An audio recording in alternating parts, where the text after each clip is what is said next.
Attendees are in listen-only mode. Thank you for joining the National Lekotek Center today for the webinar titled Adding Weights to EI Therapy. MightyTykes President Isabella Yasuiko, physical therapist Mary Jane Bayanek, and occupational therapist Diane Miller will showcase MightyTykes infant and child weights, waterproof, latex-free, low-profile, and smaller weights designed to promote a child's physical strength and stability for optimal development. MightyTykes can help with weakness, one-sided weakness, toe walking, tremors, poor muscle tone, hypotonia, and sensory issues, among other challenges. This webinar will provide practical information related to early intervention physical and occupational therapy and the use of weights for parents and professionals alike. Mary Jane Bayanek is a doctor of physical therapy specializing in early intervention for special populations. A mom of 3 girls, Dr. Bayanek combines professional expertise, academic credentials, and practical mom know-how to answer common questions about MightyTykes. Dr. Bayanek is a certified early intervention specialist, certified infant massage instructor, certified weight trainer, and is licensed in both Maryland and West Virginia. Diane Miller is an early intervention occupational therapist specializing in oral motor skills as well as the sensory system including autism, ADHD, and sensory processing disorder. A mom of 4, Diane is licensed in Virginia and West Virginia, where she has worked as an independent OT contractor for 10 years. Isabella Yasuiko is founding president of MightyTykes, a special needs product company inspired by the birth of her son Isaac, who has Down syndrome.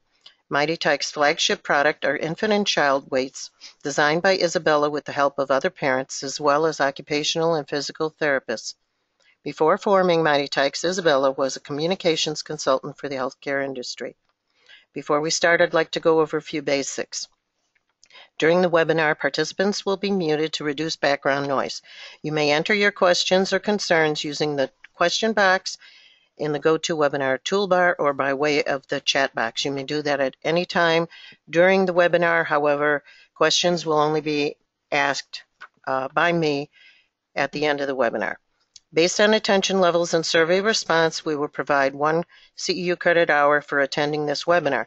For those wishing credit, please remain online following the close of the webinar in order to respond to the brief survey that will appear. And now, let's begin the webinar. Hello, everybody. My name is Isabella Yasuiko. I am the founding president of MightyTykes, and it's wonderful to be here with you. I hope it's beautiful where you are. It's certainly beautiful here. I just want to give you a very brief introduction to our company and product before I pass the baton to the experts. First, as you heard April explain, I developed MightyTykes when my son Isaac, who is now 5 years old, was born with Down syndrome. And I learned, actually, from Dr. Bayanek, sitting next to me, that he would have hypotonia. I'm an avid runner, and I have weights on my treadmill, and I just had one of those moments of inspiration where I thought, gee, I bet you he could use some little teeny weights. So I whipped some up in the basement, and Mary Jane thought they were pretty cool and that they would be helpful with some other conditions. And, you know, in beginning to do the research about it, we discovered, in fact, that that's true and that they were filling an unmet need, that there aren't these tiny weights. And along the way, we've had a lot of PTs and OTs provide input to the product, including therapists at the Lurie Center and Kennedy Krieger and Children's Hospital of LA. And we launched last year. So the weights that are now in production are waterproof. They're extremely well made. I'm very fortunate to have a great manufacturer. And they have a lot of fine qualities. One of them is they are waterproof and they're fully washable, which, as you know, working with little kids, I call them slobber-proof. They're latex-free, lead-free, non-toxic. They're very low profile, which makes them a handy adjunct to just everyday activities as well as, you know, structured therapy. They are very adjustable, and actually now we're coming out with a little extender which will make them even more adjustable because we are hearing that bigger kids sometimes need them and are using them as well as adults. They're CPSIA compliant, which is Consumer Product Safety compliant, and we're very proud to say that they're made in the USA. So I just wanted to give you that little 30-second commercial, so to speak, about the product, and I hope that after you've heard these presentations, you'll find them, you'll appreciate their value, and if you're not already using them, that you'll go to MightyTykes.com and buy yourself a set for your clients or your kids. And so now I'd like to pass the baton to Dr. Mary Jane Bannock, Doctor of Physical Therapy.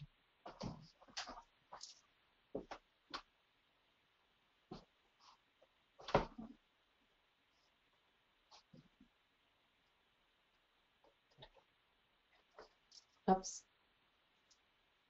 Go ahead. Oh, we just lost our place a minute. We'll scoot right ahead.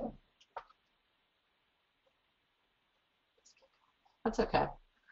So you get to enjoy our features again one more time.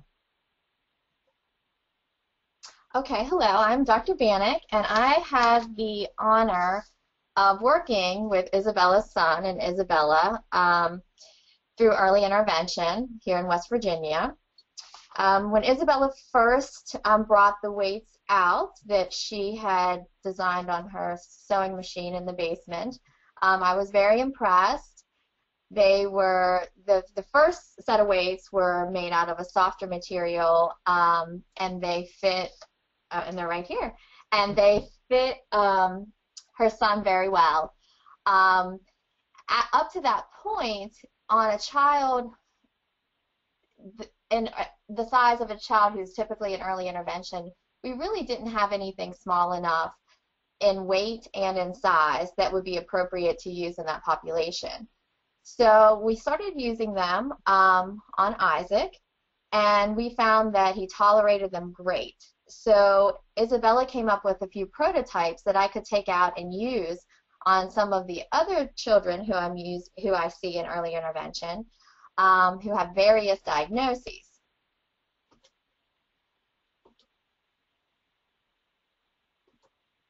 So what we found was they could be useful in several different patient populations, including children who have overall weakness, one-sided weakness, toe walkers, children who have sensory issues, children who may have tremors for various reasons, children who have hypotonia or low muscle tone, visual field issues, and they are helpful in kids of all ages, but specifically we were working with early intervention at the time.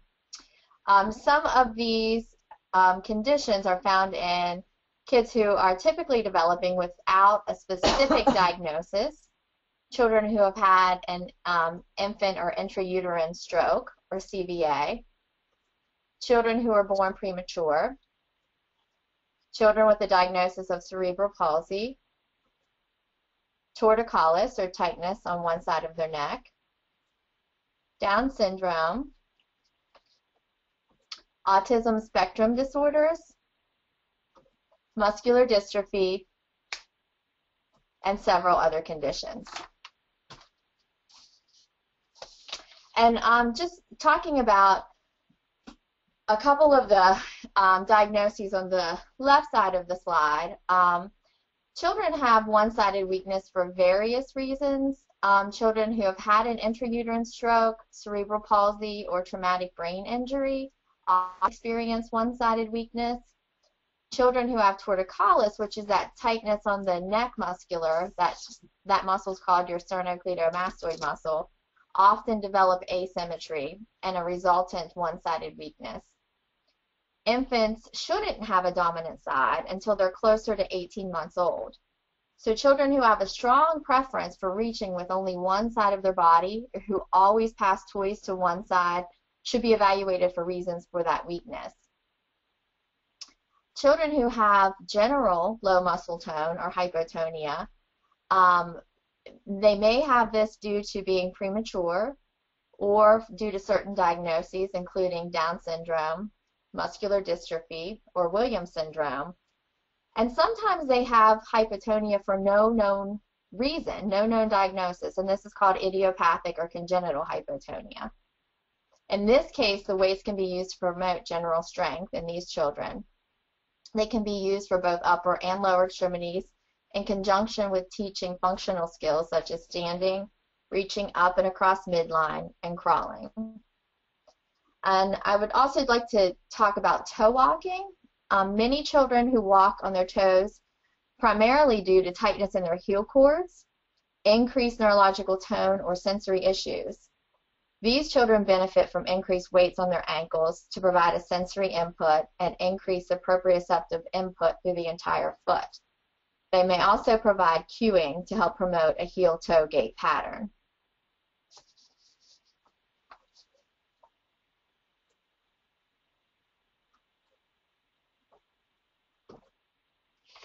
Okay, now we're going to touch on they're informal case studies that we did initially when we were, Isabella was first developing the prototypes, and we wanted to see if they were effective, and we wanted to develop, a couple treatment techniques that you could use specifically with the weights and what the results would be. Do we feel like they are helping?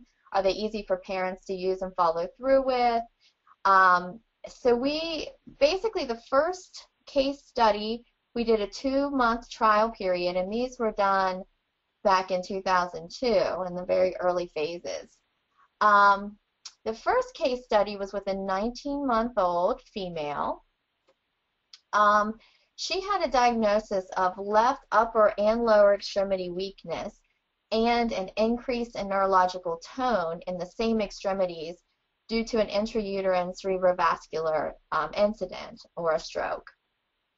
She primarily used her right hand, and she only used her left hand when assisting with gross lifting skills. She had tightness in her left heel cord, and she wore an AFO to increase heel strike during that initial phase of the gait cycle.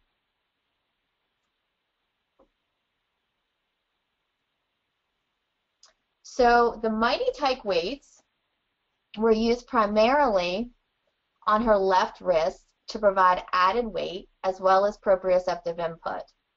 Activities such as pulling objects from a Velcro board and grabbing objects across midline using a P and F technique were used to promote open chain functional movements. There were also trials using a heavier weight on the right wrist with a lighter weight on the left wrist. The child sometimes tolerated the weights better when they were applied bilaterally, and sometimes you'll see that with associated reactions as well. Symmetrical midline activities were completed when the weights were placed in a bilateral manner with a heavier weight on the right wrist.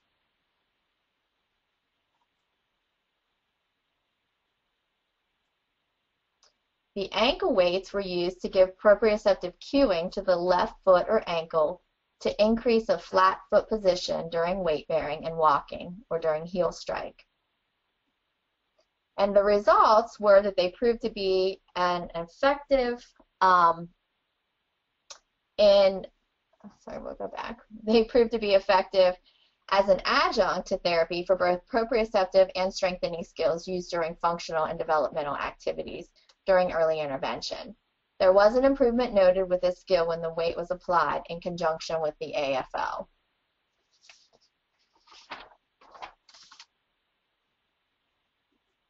Okay, now we're going to move to case study number 2.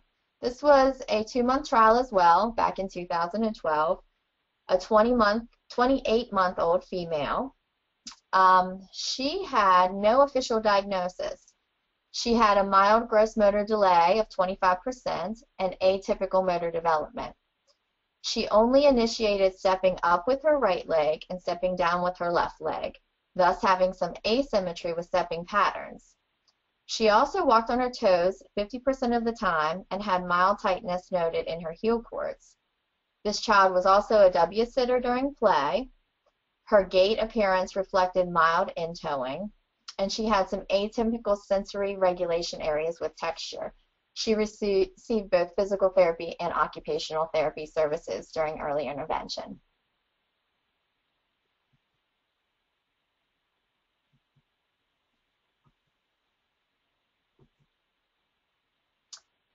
MightyTyke weights were used on her lower extremities during indoor play to promote heel strike during gait and to help decrease toe walking.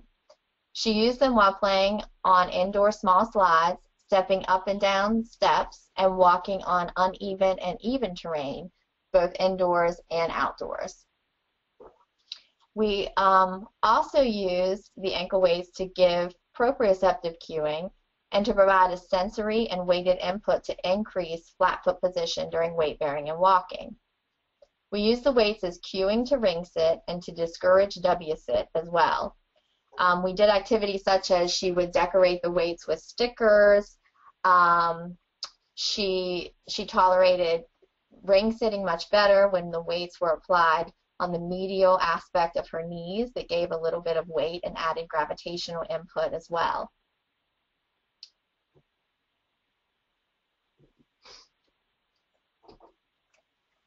So the results, the weights proved an effective adjunct to therapy for proprioception and strengthening skills used during functional and developmental activities. There was an improvement noted with flat foot weight bearing. She had decreased toe walking during gait. They also provided a good visual cue when working on symmetry skills with stepping up and down small steps and when encouraging ring sitting. And as you can see, she actually really enjoyed wearing the weights, almost as if they were a fashion accessory. She used to call them her bracelets, and she would ask if she could put her bracelets on, especially when she saw the therapist coming. Okay, the next couple slides are just some other examples and photos that we have that show how the weights were used on some different age groups and some different patient populations. And this slide, this is a 10-month-old. Her diagnosis is she had a mild gross motor delay, and she was also a toe walker. She had heel cord tightness for no neurological reason, idiopathic toe walker. So we use the weights to encourage flat foot weight bearing and to increase heel cord length. We also use them to improve proprioceptive input to her foot and her ankle. And she tolerated the weights very well. And here it just shows we're working on a sit to stand pattern with her playing and wearing the weights on her ankles. This little guy is a 7-month-old with a diagnosis of torticollis. He also had a big preference, even at that age, to his left side. He attended much more to his left side, used his left arm to reach for objects. So we were using the weights for a few different reasons. We wanted him to look towards the side that he was neglecting. We wanted him to bring attention to that right side, and we wanted him to increase range of motion. And in this photo, you can see that he is definitely attending more towards that side, and he is rotating his head in the direction that he typically would not at the time.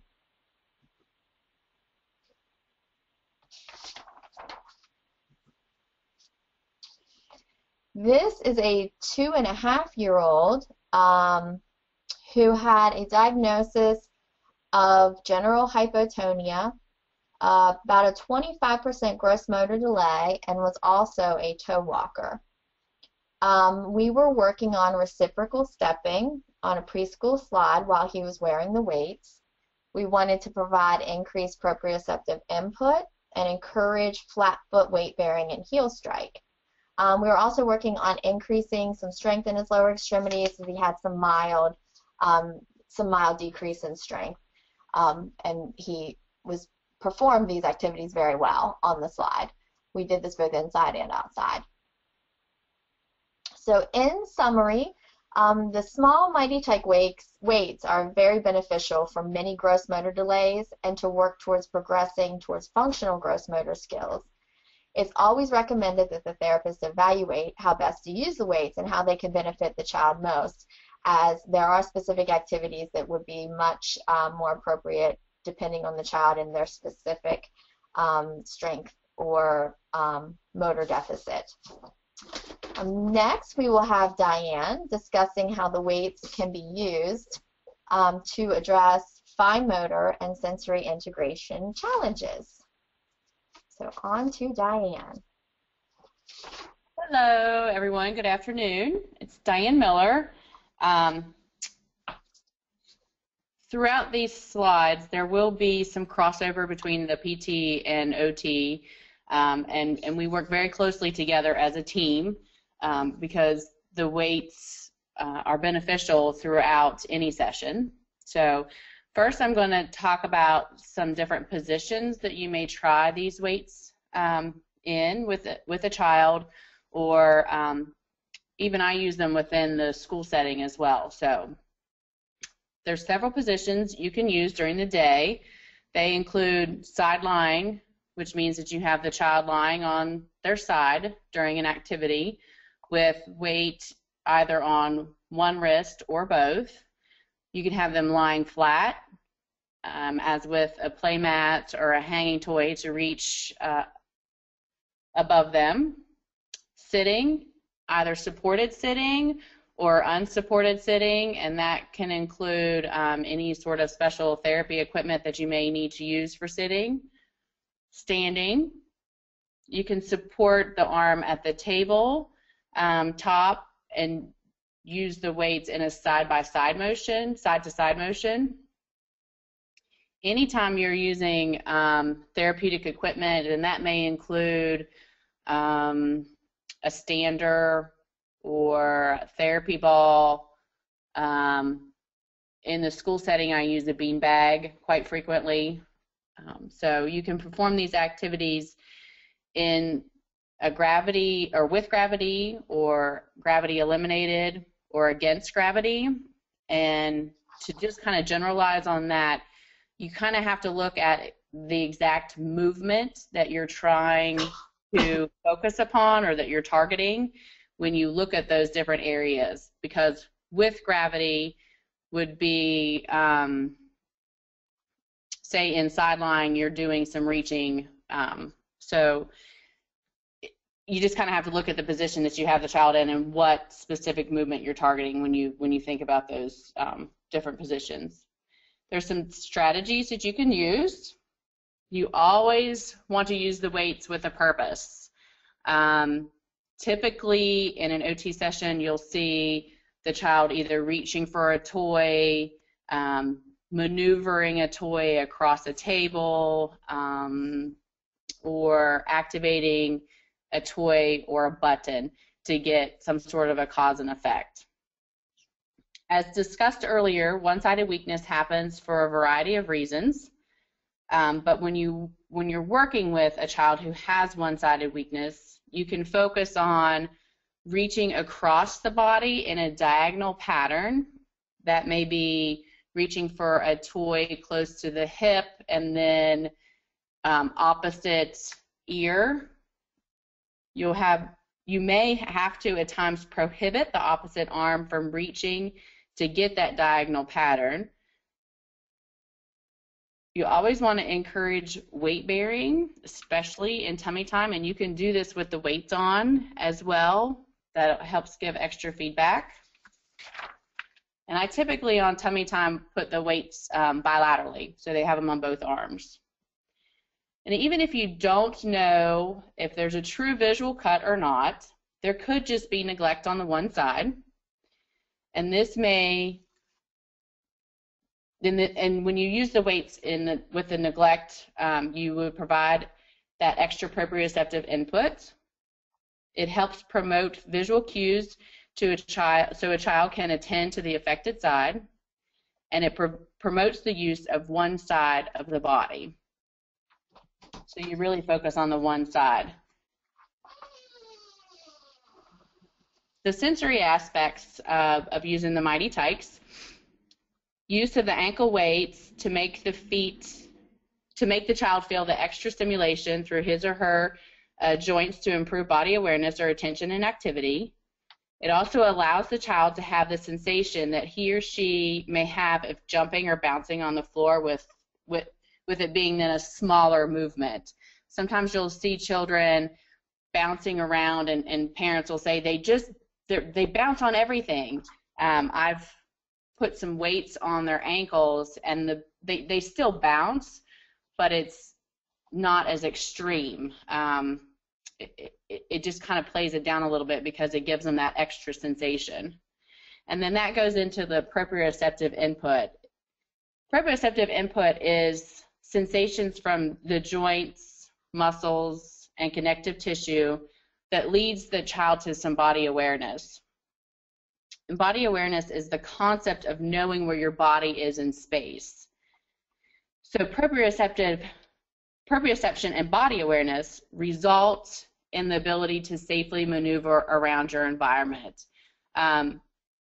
So when you add that extra weight to the neglected side for a child, when they're walking in the kitchen and the mom will say they always bump into the chair or they're always hitting the side of the wall, when you give them that extra weight, it provides them with the stimulation that they need to attend to that side, so then they know where their body is within their environment and the bumping stops. Deep pressure weights are used to help with calming and soothing. It gives a sense of security. It can be provided to the ankles or wrists during purposeful activities.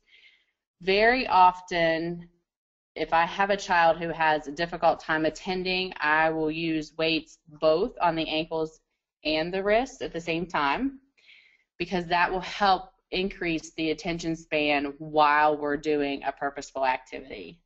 So you want to make sure that you're gaining minutes for learning. And they're not having to stay focused so much on keeping themselves calm and attending. Instead, they're focused more on the cognitive skill of what you're doing with the purposeful activity. For school-age children, I use them during handwriting to help with the stabilization of the wrist or the forearm.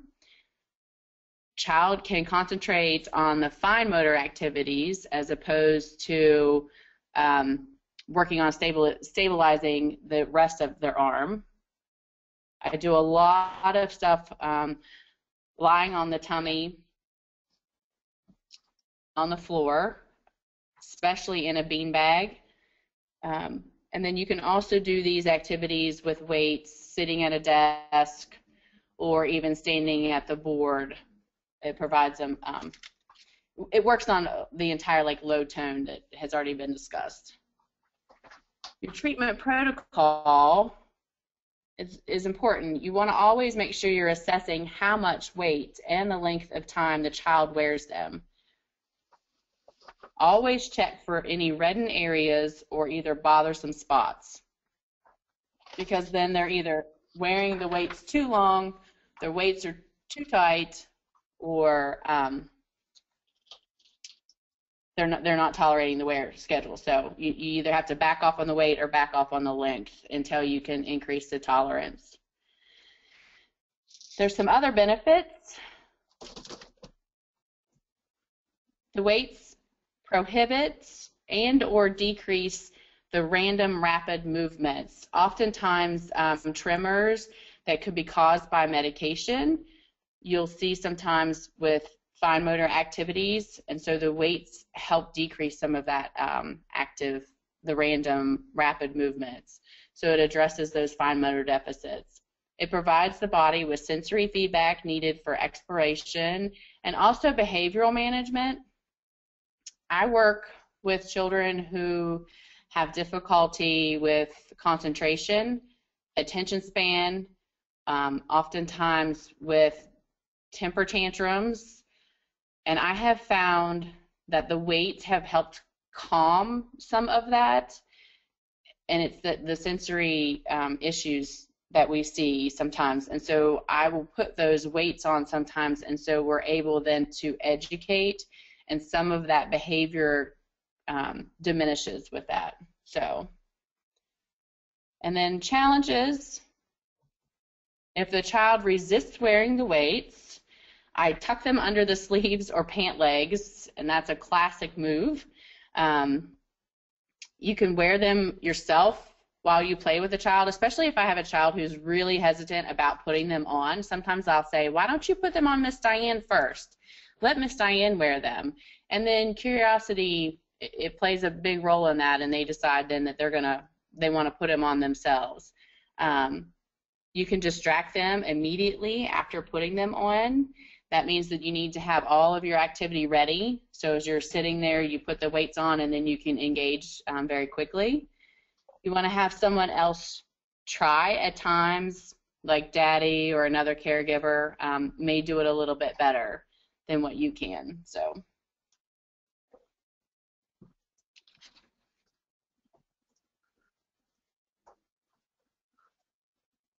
And it's always very important to remember to consult your doctor or therapist before starting any exercise regime.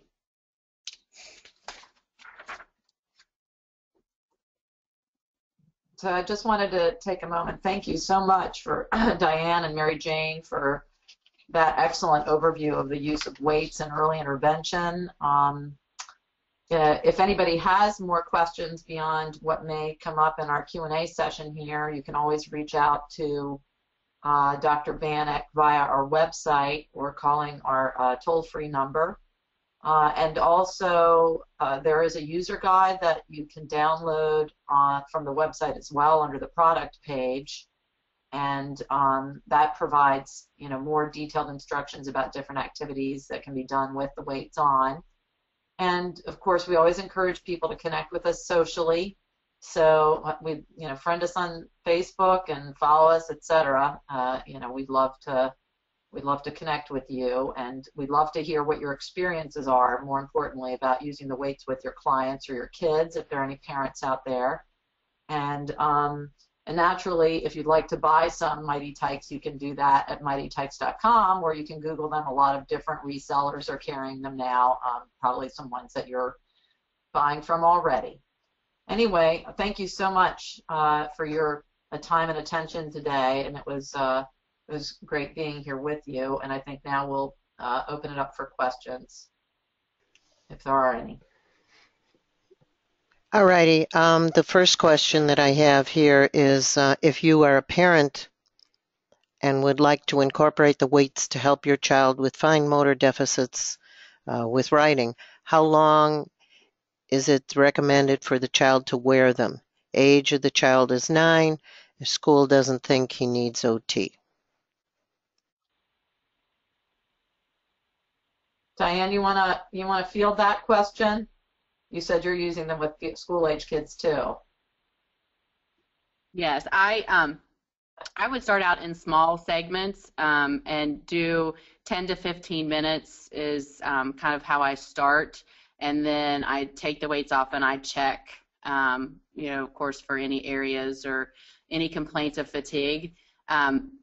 It's difficult if you don't have an occupational therapist that you can kind of get some feedback from, because without seeing the child specifically, it's hard to give any details. I move my weights from elbow down to the wrist depending on what the child needs, and so that's a little bit of a difficult question without actually seeing the child. But you could start 10, 15 minutes, and it's usually for a homework session, and see how it goes from there. I don't know if there's tremors or if it's an attention span. So I will say, I'm obviously not a clinician here, but I will say that Isaac's OT uses them with a 4th grader for handwriting, and she said the impact was immediate. So in stabilizing a tremor in that particular case. And a non-essential tremor, or essential tremor rather. But hopefully you can get some additional guidance if maybe you can even consult an OT who may be in the school who knows your son and can give you some tips. And start out with the lowest weight just to experiment with what seems to yield the desired result. Correct.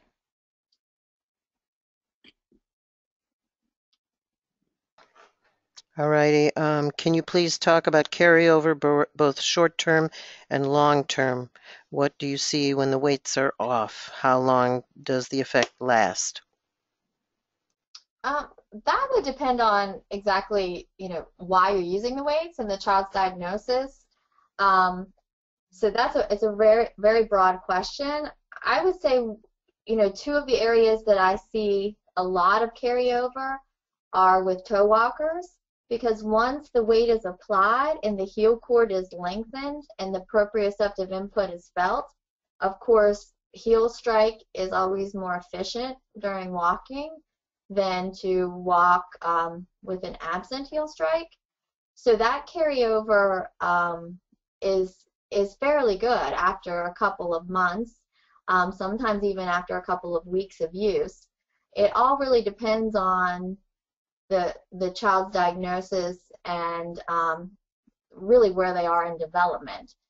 So it's kind of a difficult question, but I would say that there's definitely areas where you see carryover fairly quickly. Yeah, I would say the other area that I see with the carryover specifically for within a 45-minute session would be neglect. If I have a child that I've put weight on the one side that they have been neglecting, I do find that after I take the weight off, there is some attention to that side, and it's probably more because we've focused on that side more, but I do see more movement with children that have the one-sided, either one-sided weakness or neglect as soon as I take the weight off. But that's only within a 45-minute session or so, so probably the last 15 or 20 minutes. And as a parent, I can tell you that I originally, one of the uses I had for the weights early on with Isaac is that he had a stereotypic movement of raising and waving his hands, and the weights address that pretty quickly. In fact, I stopped using them for a while because we were focused on other things, and the stereotypic movement went away. And just recently, he started doing that more actively again, and so I'm reintroducing the weights. And apart from the fact that there's the immediate response of just having weight, that just makes him more conscious about not lifting his hands.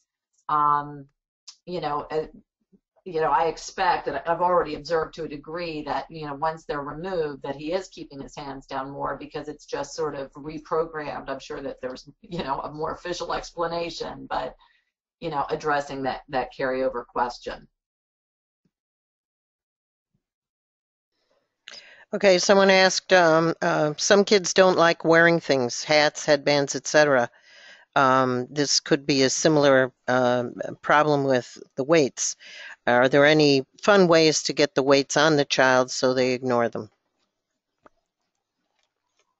Yeah, we kind of touched on that earlier. Some ways you can put them underneath of their sleeves or their pants legs. I know even one time, every time we would use the weights for therapy, there was a little Superman costume that this particular 2-year-old child really liked. So we would get the Superman costume and put those over top of the weights, and then that was really exciting. You can, like Diane had said previously, you can have someone else wear them as well to kind of encourage them to mimic you or imitate you. You can have mom or dad put them on, and of course, make it a fun activity that you're both wearing the weights and getting stronger. The MightyTyke weights have a very fun and appearance, so they're more cheerful than like your typical. It's one color and just with black Velcro. So I think it does lend itself to just a more pleasant experience as far as appearance goes as well.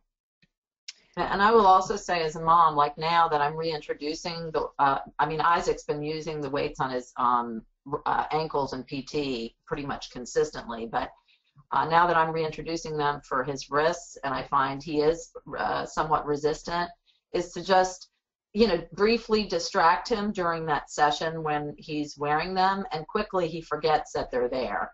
But to get through that initial, you know, resistance that he has, you know, sort of playfully just getting through those initial couple of minutes, and then he forgets and he'll wear them for a while, you know, without complaint at all. In fact, he just forgets they're even there. So that's how I'm coping with it as a mom.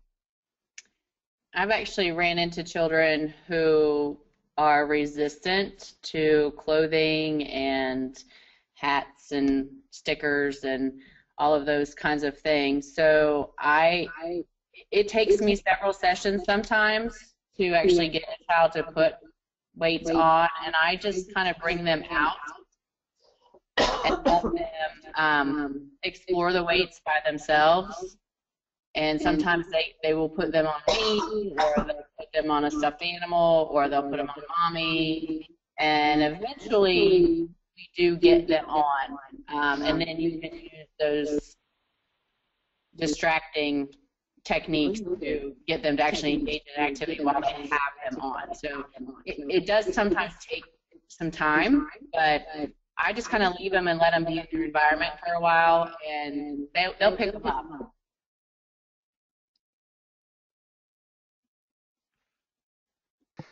Okay, there was a little bit of weird feedback going on there. I think it was because.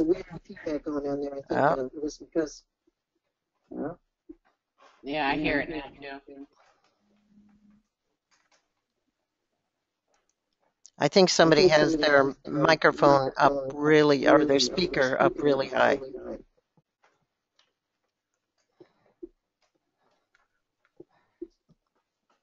Is that better?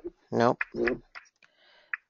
It's okay out here. We're not hearing any feedback. We did hear some weirdness there when Diane was speaking a moment ago, but yeah. Well, I still hear it with me a little bit, but I'm not going to talk too much. The question, there's one other question here. How do we know how much weight is safe, or how long to use it? Also, what should we consider in alignment, or in the case of weighting the inside of the thigh in ring sitting? Any concerns regarding stressing both the hip joint in a child with femur anteversion or in the SI joint? Okay, so you always want to start, and again, we're mainly talking about early intervention population with the weights. The smallest weights are 1/8 of a pound. You always want to start with the smallest, lightest weight. Until the child can usually lift the weight above against gravity several times without significant fatigue, and then that's when you know you can move up to the next weight. So everything's very cautious. Everything is applied minimal first until the goal is reached, the functional goal is reached with that weight. So, and again, it depends on really, you know, what your diagnosis is, what your target is.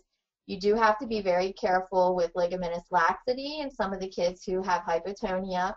You always want to apply the weight above the joint line so you're not interfering or causing any issue with the joint stability. So that's why it's really recommended that you work with a therapist so you have the weights applied at the right area above the joint, depending on what you're working on.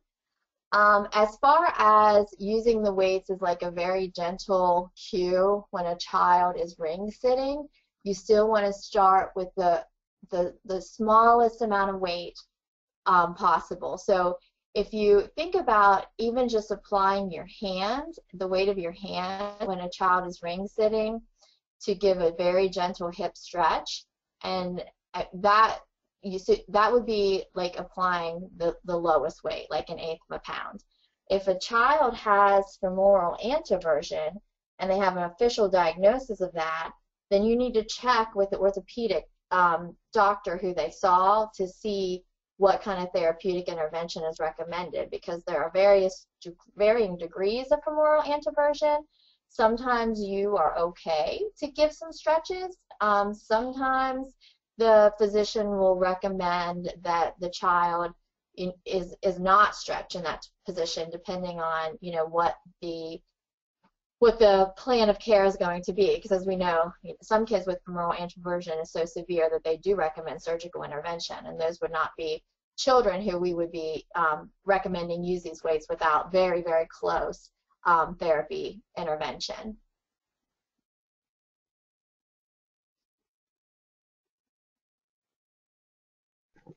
Okay, somebody asked what kind of filling is used in the product. We lost you, April. You cut out. I cut out? You did. Okay. We got somebody asked. What kind of filling is used on the product? Lead-free shot, and it's double encased. So even if you had like a vampire child who chewed through them, it wouldn't do them any harm to ingest the contents.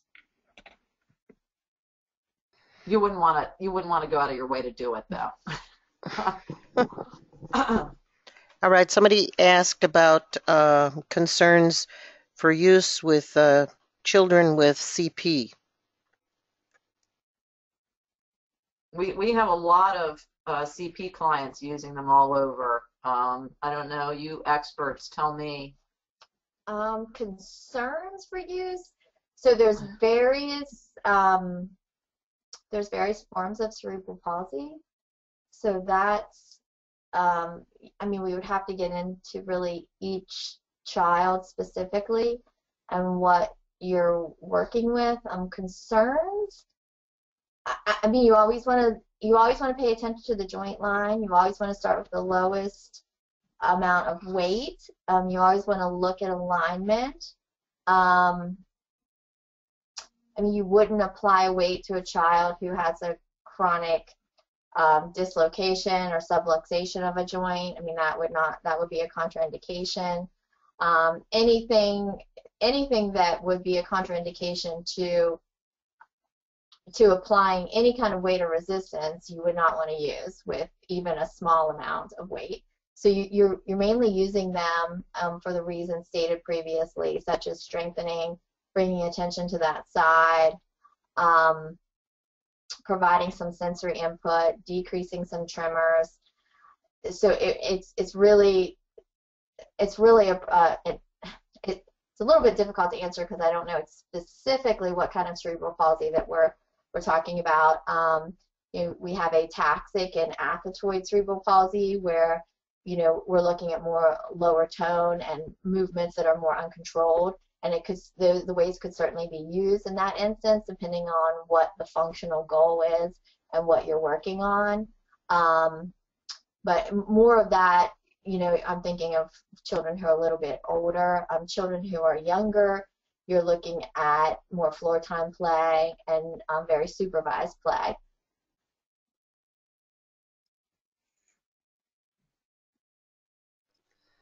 Okay. Using resistive activity with tonal issues.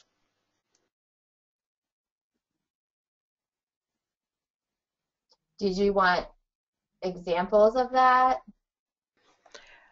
I'm just reading this is how it was stated, using resistive activity with tonal issues.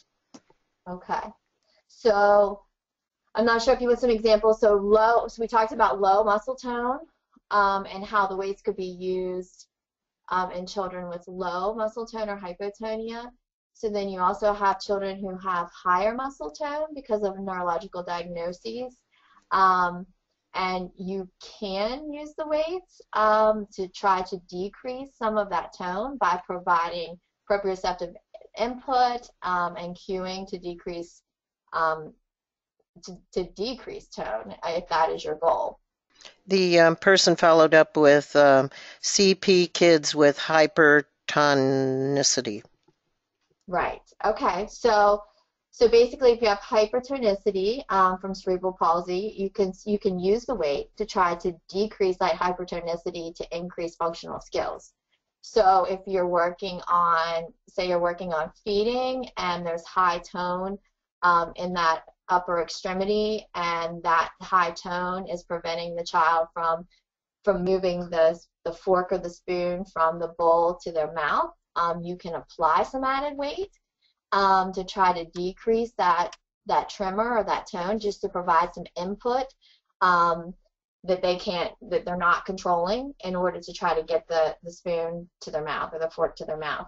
That's just an example. I mean, it's not always going to work. As far as thinking about toe walkers, if the reason for the toe walking is solely neurological and they have extremely high muscle tone, the weight may help some, but they may also need to address a heel cord lengthening surgically, or they may also need, Botox, depending on what their neurologist recommends. So the weights can help some in those instances, but there's probably going to need to be more intervention. We have used the weights following a heel cord release or following the Botox to provide that extra input after those interventions have taken place. And that's very effective. But if they have very high tone because of a neurological issue, it may need to be addressed by a neurologist by another means, by medication, by a surgical intervention, or some kind of inhibition in that manner prior to using the weights, because the weight is not going to totally, it's not going to change tone. It's just going to encourage. It's an adjunct to therapy, not a tool that in that case is going to probably provide the needed outcome.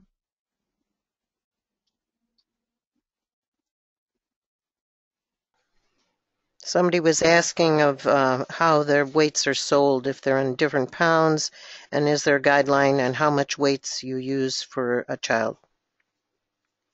Well, currently the weights are available in an eighth, a quarter, a half, and then a complete set.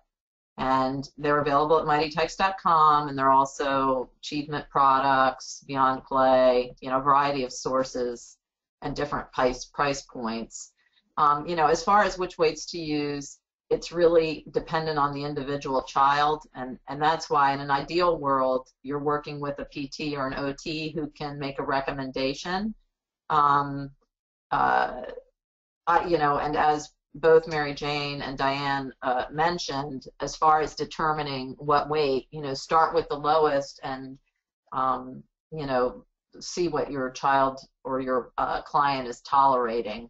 For me personally as a mom, not being a clinician, I did do it of my own initiative without immediately consulting Mary Jane. Thankfully, Mary Jane didn't chastise me.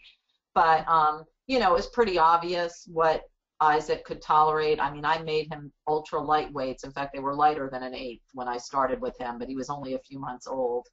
And it was obvious he was ready to graduate. It's just a matter of really paying attention. But again, it's so important, I think, if possible, to consult a therapist or a physician to get a sense of that. But I think it's pretty obvious.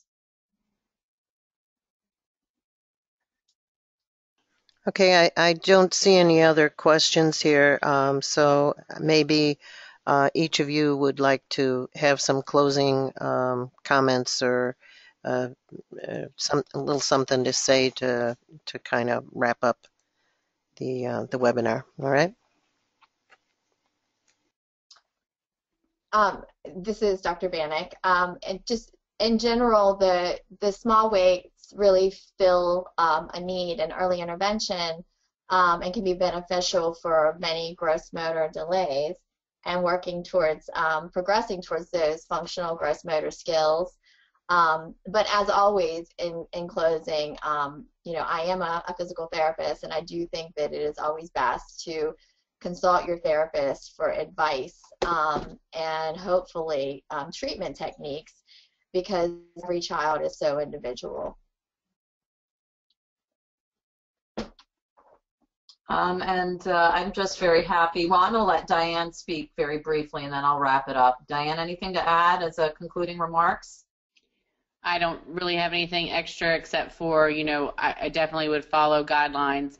I think from your therapist, I think it's good to educate yourself, because typically when you see somebody working specifically with your child in all of these different positions and things like that, that there is a goal in mind, and don't hesitate to ask, what are we trying to achieve? What are you doing, and things like that, because sometimes the things that we do we don't always explain them. So, feel free to ask questions and things like that, and be an active part of the team. So. Yeah, thank you for bringing that up, Diane. I totally agree as a parent that it's important for you to know what's happening, because it is easy, especially when you have an expert that you feel comfortable with, sort of, delegating that interaction to the therapist. And I think it's extremely important for us as parents to understand what's happening, and also because we can learn ways to incorporate those types of therapies in our daily lives. And just to address the other part of the earlier question, is that all of the weights come with a product insert, the user guide, which provides a lot more guidance, basically summarizing some of what we covered in our webinar today.